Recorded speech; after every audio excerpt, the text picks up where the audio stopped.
Perhatian, perhatian, perhatian.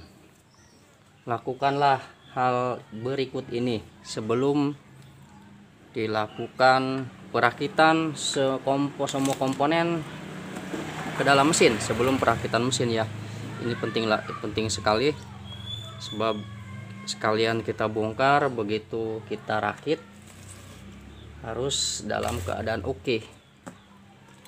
Apa saja yang perlu diperhatikan? Itu banyak sekali, terutama di bagian pembakaran, di dapur pembakaran, bukan dapur untuk memasak. Yang pertama kita harus lakukan adalah hal penting juga, bagian ini termasuk yang perlu mendapat perhatian. Di bagian ini, oke, langsung saja. Ini bagian pembakaran karena ada sesuatu sebab kebocoran di sini, karena bisa jadi kebanyakan seal klepnya, atau bisa jadi di bos klepnya, atau di antara kerapatan klepnya sendiri sudah bocor. Tampak di sini sangat menumpuk sisa-sisa pembakaran. Ini juga bisa ditimbulkan dari piston ini, karena baret dia bocor ke sini, kebocoran kompresi. Sini juga akibat dari beberapa hal, biasanya si stang seher yang oplak. Jadi pergerakan di tarikan atas itu dia tidak stabil, menggerebek ini, goyang lah. Kita bahas di bagian ini dulu. Apa saja yang harus diperhatikan ya, kita harus membersihkan ini dulu ya, jangan sampai terlewatkan nih. Sudah capek-capek bongkar, ini terlewatkan, kan sayang juga, repot juga pan kalau sudah melakukan bagian pembongkaran itu.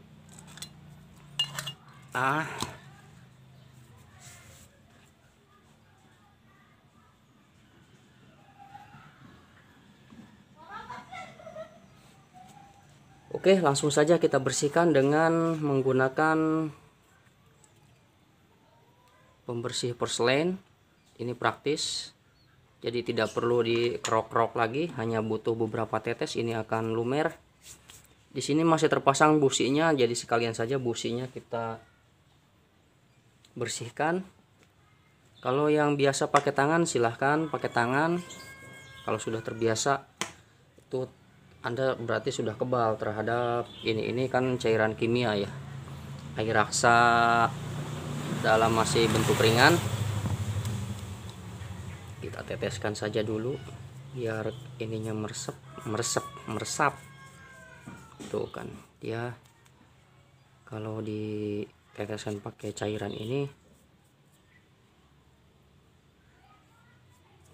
oke, kita ratakan.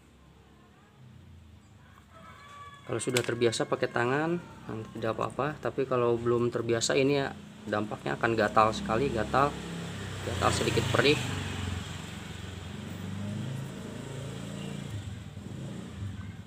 Kalau ada sisa terlalu banyak, ini dituangkan saja, dibuang.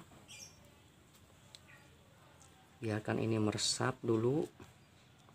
Nah, terus sementara ini menunggu meresap, apalagi yang harus dibersihkan, nah di punggung piston ini kita bersihkan juga.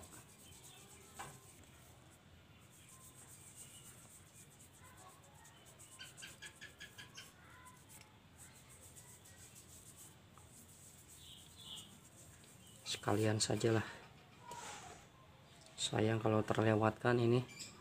Sekalian udah mesinnya diacak-acak, beberapa saat tunggu sampai meresap.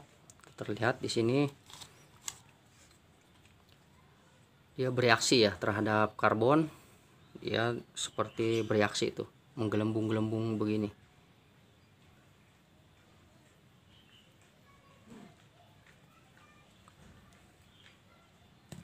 Oke, ininya juga bereaksi, sedikit menggelembung. Untuk bagian ini boleh kita sikat, langsung sikat.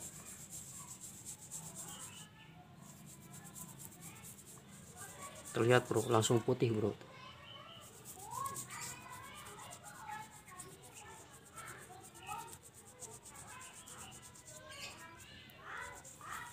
Langsung putih. Tunggu beberapa saat lagi biar dia otomatis mengangkat keraknya.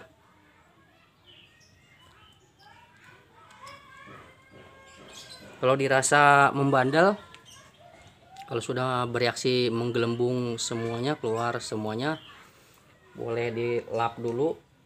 Ini bukan otomatis sekali poles langsung bersih ya bro, butuh beberapa proses juga. Dilap dulu, dilap lagi. Kalau punya amplas ringan, super tipis, boleh dipakai. Boleh pakai KP. Yang kerak-kerak yang tebal-tebal ini sedikit membandel ya. Nah, kerok dulu ini, kita kasih jalan cairan pembersih porselennya, meresap. Hati-hati di bagian ininya nih, jangan dikerok-kerok, jadi hanya karbonnya saja yang menumpuk. Kalau ada sikat kawat boleh pakai sikat kawat.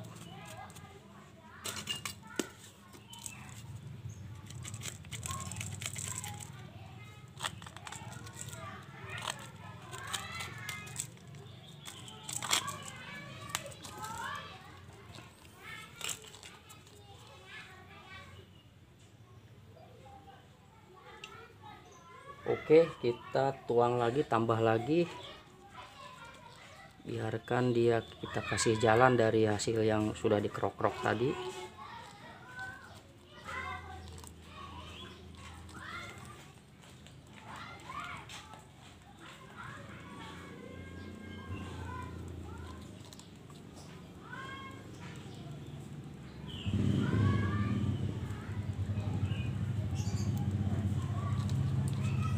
Oke, setelah ini kita lihat, kita tunggu hasilnya. Harus dilakukan beberapa kali ya bro. Ini harus benar-benar dia benar-benar bersih.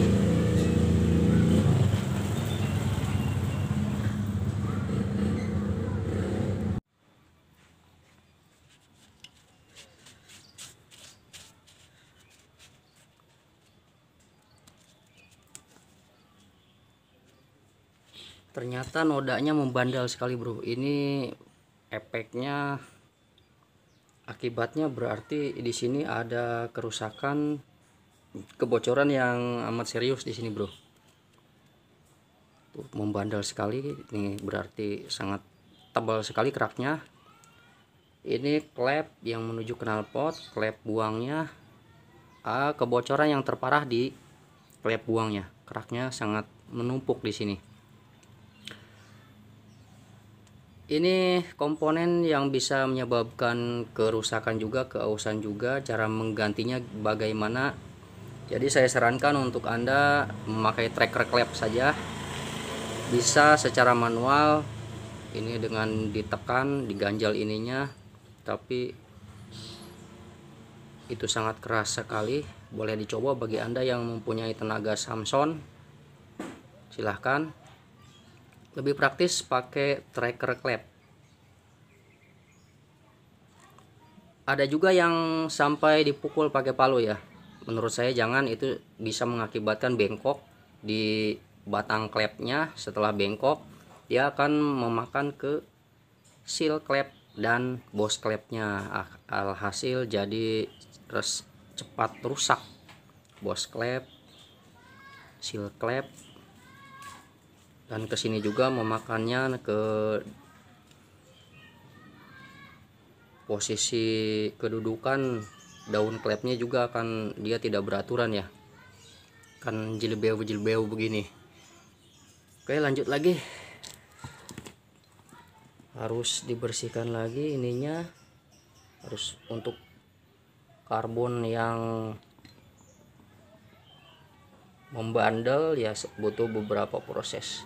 Tapi untuk yang tidak apa-apa, kebocorannya hanya keraknya tipis ya, beberapa kali usap saja sudah kelar, bersih langsung.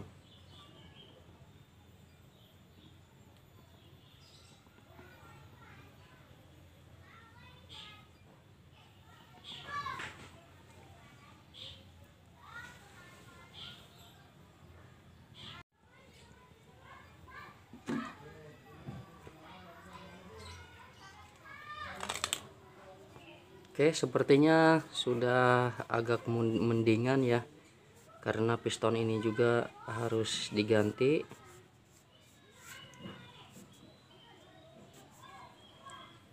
Dan klep ini, bos klepnya juga harus diganti. Saya suruh bocornya parah, seal klep dan kedua klepnya juga. Ini menjadi putih, ini bukan bawaan asli PR, ini untuk CG. Dia produksi dari Trinity Corporation. Untuk kalau bawaan aslinya dia hitam ya, di sini bawaan PR aslinya hitam. Dan kita lihat ini pusat pembakaran PR roda 3-nya di bagian mesin. Sepertinya sudah agak mendingan.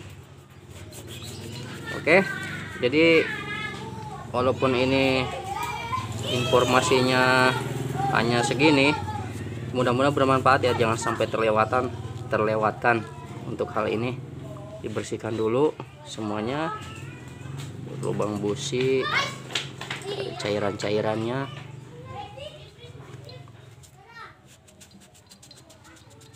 Kalau mau lebih putih sekali, sepertinya harus pakai kawat yang buat dipasang di gerinda itu ya, yang bentuknya bulat. Tapi usahakan yang tipis, jangan yang kasar. Kalau mau pakai sikat kawat, jangan sampai membuat baretnya terlalu parah. Oke, segini saja informasinya. Mudah-mudahan bermanfaat. Hanya memberi informasi saja bagi yang belum terbiasa, dan yang sudah profesional tolong kasih tahu lagi kepada yang lainnya